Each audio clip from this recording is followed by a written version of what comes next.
Hi, we are Sophie, Victoria, Ciara, and Shauna. and this is our project on the cost of Brexit. Brexit is a complex economic issue, and in simple terms, Brexit is described as the UK's decision to leave the European Union. We would like to emphasise that the UK is still in the transitional period of leaving, and we have outlined what we believe to be the main sectors that are being affected. So I'm going to talk about the 2021 budget. So as we all know, Brexit is a massive issue in today's climate, and it played a big role in the formation of the EU budget. So the 2021 budget was created based on the assumption of a no-deal Brexit. So obviously the damage to the Irish economy in this case is extensive, because there's predicted to be a reduction in Irish growth as some industries are going to be exposed to new tariffs and customs.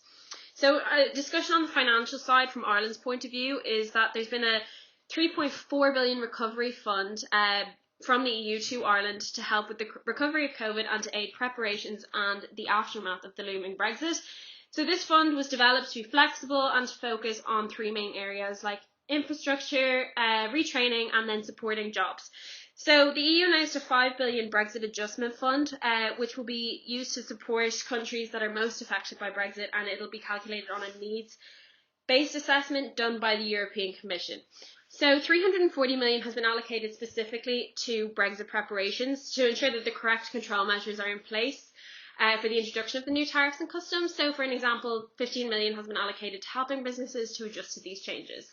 And the EU budget is interesting because obviously with the UK leaving, the EU is missing one of the largest net contributors. So they're roughly missing about a contribution of about 7.8 billion per annum.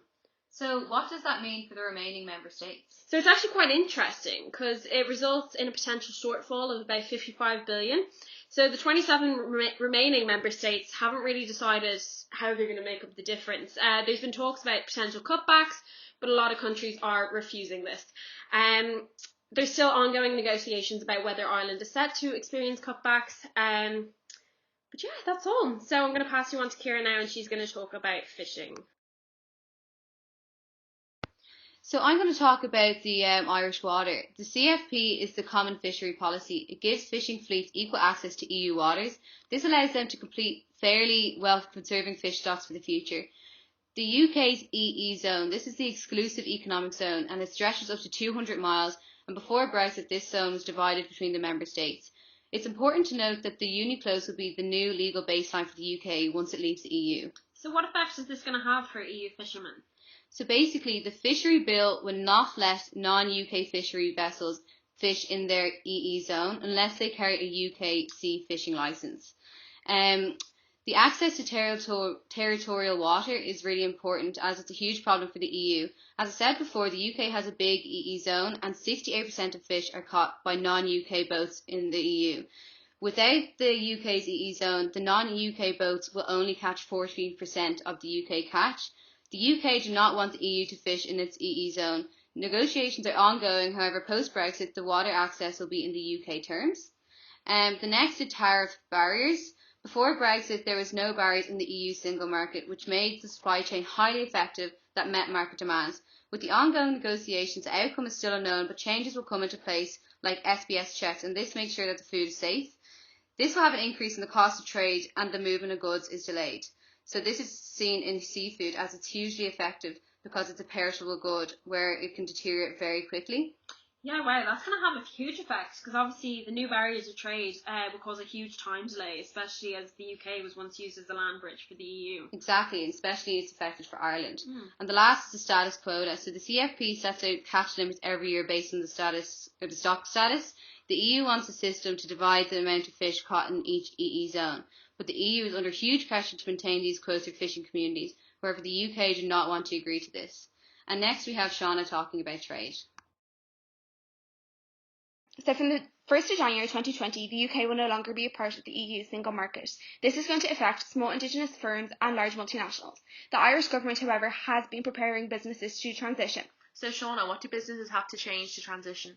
If businesses still intend on importing and exporting goods, they are going to need an EORI number available from the revenue, and they are going to need to implement AIS software, which is automated import system, or they're going to need to outsource a custom agent. All of this comes at additional costs and is going to require businesses to have more cash flow. It's important to remember that 24% of Ireland's imports come from the UK and 13% of our exports go to the UK. Bilateral trade is expected to drop by 20%, and this is ultimately going to affect the money coming into the Irish economy, but it also means that Irish businesses are more inclined to source materials and products from other countries in the EU. All goods that come from the UK or pass through the UK are going to be subjected to custom inspections and custom duties. This is going to affect cash flow once again, resulting in the product being more expensive, but it's also going to result in businesses working on tighter margins. There's going to be a slowdown in the speed of products getting to the customer.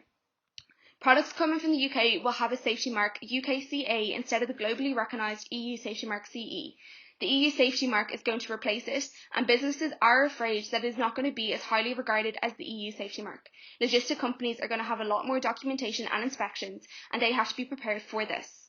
Ireland could see a rise in FDI if multinationals based in the UK decide to relocate to ensure that they still have access to the EU single market. The UK is threatening to lower their corporation tax, so Ireland has to incentivise these multinationals to relocate to Ireland. So I will be talking about travel. As of January 1st, 2021, if a UK citizen were to go on a holiday, they will not require a visa for short trips to most EU countries, Iceland, Liechtenstein, Norway and Switzerland. They will be able to holiday for up to 90 days in any 180-day period. Different sets of rules will be implemented in Bulgaria, Croatia, Cyprus and Romania. If a UK resident visits these countries, trips to other EU countries will not count towards the 90-day goal. One will possibly need a visa or permit if they wish to stay longer, whether they are there for work or study or for business travel. When travelling, British residents may have to display a return or outward ticket at the EU borders. There may also be limits on the right of such food products to be exported from the UK to Europe.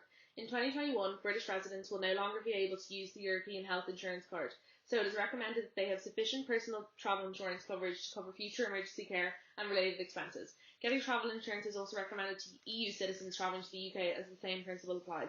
Before Brexit, EU citizens could enter most EU countries with a national card. However, now they will have to use a passport for travelling between Britain and European countries. Citizens of the European Union will not be able to use national cards to access Britain beyond December 31st, 2020.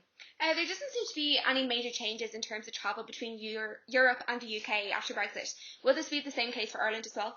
Yes, well, an essential component of the UK's withdrawal agreement is the protocol concerning Ireland and Northern Ireland. It is a comprehensive and lawfully operational solution that tackles the island of Ireland's Brexit problems. The Good Friday Agreement, the North-South cooperation and the all-round economy are covered by this protocol. The aim is to avoid a hard border between the Republic and Northern Ireland. Maintenance by Ireland and the UK of the Common Travel Area, commonly known as CTA, is also acknowledged. The CTA is a long-standing deal between Ireland and the United Kingdom that permits Irish and British residents to travel and live without limitations under either jurisdiction. Therefore, from January 1st, 2021, for Irish and British residents travelling between Ireland and the UK, there won't be any provisions for passport controls in place, and there will be no adjustment to this after the completion of the transition phase. We conducted primary research by asking professionals in different industries how Brexit was going to affect their sectors. We interviewed Richard Dinn, Ciara McCormack, Michael McCabe and Orla Mulhern.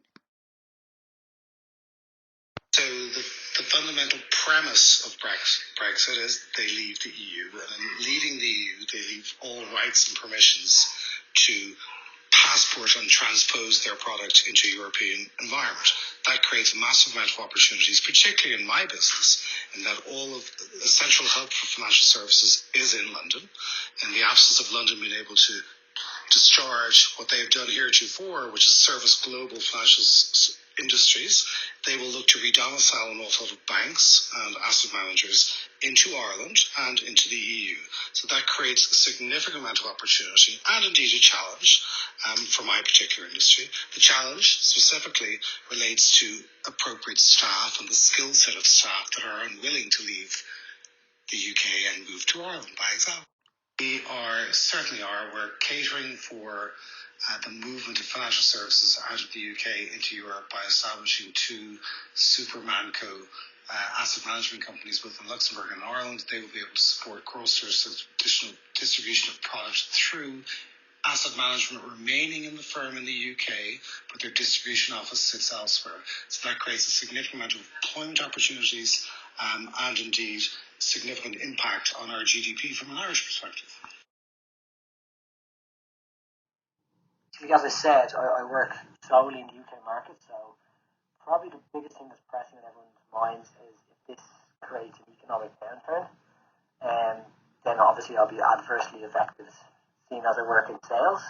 If the economy is in downturn, people are buying less generally, people are investing less in a solution. Also, we sell recruitment solutions, essentially. So if people aren't hiring, people aren't buying the recruitment solutions, and it kind of all has a kind of a cylindrical effect, basically, based on that. So, I mean, the main worry would be that it causes an economic downturn and just makes my job as a salesperson more difficult, essentially. Okay, perfect. Thank you. My company operates within the engineering industry.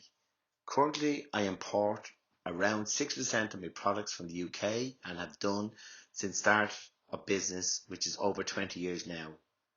I've been changing some of the suppliers in the last few months, gearing up for Brexit.